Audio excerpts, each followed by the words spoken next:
What's up, you crazy YouTubers? This is Mike from the Autograph Network, aka The Godfather. I come from home office on a Saturday. I got two things in the mail today. One RTS. I tried Ike Hilliard through the Washington Redskins address, and it came back unclaimed. So off season, so he's probably no one there to accept mail. No biggie. I'll try again later. But the second one is awesome. Not my SASE. They paid $1.75 for postage, and when they come in a big envelope like that, it usually contains some 8x10s. And I'm gonna talk a little bit about this one because this is why I love doing TTMs. Um, if I get a chance to collect a Hall of Fame autograph or an A-list celebrity, of course I'll grab that. But some of the best returns that I've ever gotten are from people you guys have never heard of and most people don't really care about. They're everyday people, a lot of history stuff, and this is another one. And I have to give props to my friend Caleb over at Caleb's Cards. If you guys are on YouTube and not subscribed to him, you are missing out because he is a world-class TTMer, and he just pumps them out and gets a lot in. So check him out. But I saw him get this gentleman in, and I didn't know much about him, and then I started reading his story, and that's what I love doing. If I don't know something about somebody, I do the research. And originally when I saw this picture, this is what I wanted signed. So the man's name is Robert Johnson, and he signed down there, if my camera will focus.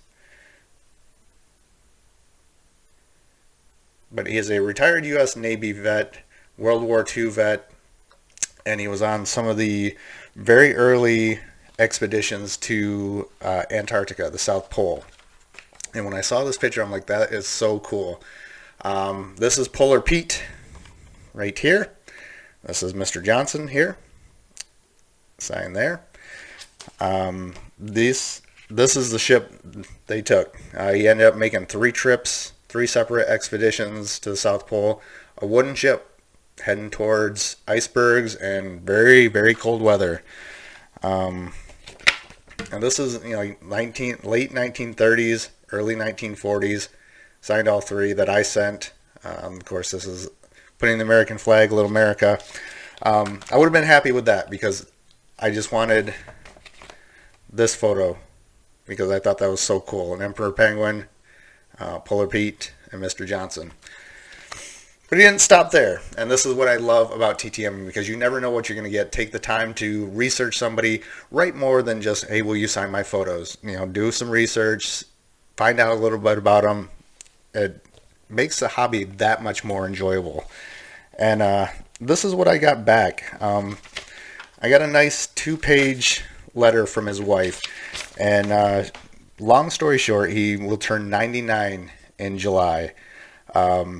He's received some packages, and this will probably be one of the last ones that he sends out.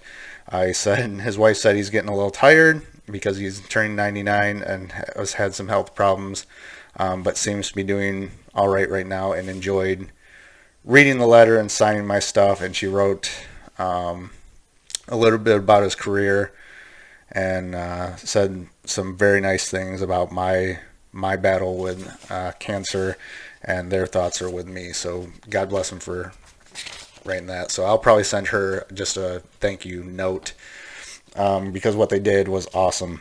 So they sent 4 8x10s. First one, and they're all inscribed to me. Here's a picture of the USS Bear heading towards the ice shelf. And how do I know that? They labeled what it is on the back. And you can see the plane on the back of the ship. I mean, this is history. So this is so cool to me just to look at this photo. This is, late 1930s. Here is another one. This is similar to the photo that I sent. Imagine taking a wooden ship to the frozen South Pole. That's crazy to me. But again, cool shot. Another one the USS Bear, Antarctica, January 10th, 1941. And this school, it's got sled dogs in there.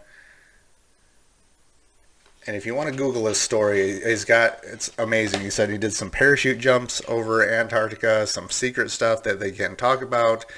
Um, it's awesome. He lives here in Jacksonville, but he sent me this nice 8x10 of the same photo that I wanted with Polar Pete. So again, just amazing stuff. You can probably read about him in history books, and I can touch something, from him, part of history for me. So that's what I love about this. You guys can probably see the excitement in my voice. I can get baseball players, football players, hockey players all day. They sign their cards, send it back. For somebody like this to take the time, sign photos, send extra stuff, that's so awesome. Like I said, some of the greatest returns I've gotten are from people that are not celebrities. They take the time, they care that somebody took the time to write to them, and then they take the time to reciprocate that and send something back. So I wish some athletes and other people would take note of that and be a little more, I guess, respectful to the real fans. And there's reasons that I understand because people take advantage of it. But going on 99, and I hope he makes it to 100. Mr. Robert Johnson. So Google his story. It's pretty cool. Google Robert Johnson Antarctica, and it's a good read. So anyways, that's going to finish up my week. I'm going to spend tonight doing some TTM work, I think, because it was a pretty crappy week at work. I didn't have time to do anything. So get some stuff out. Mike from the Autograph Network is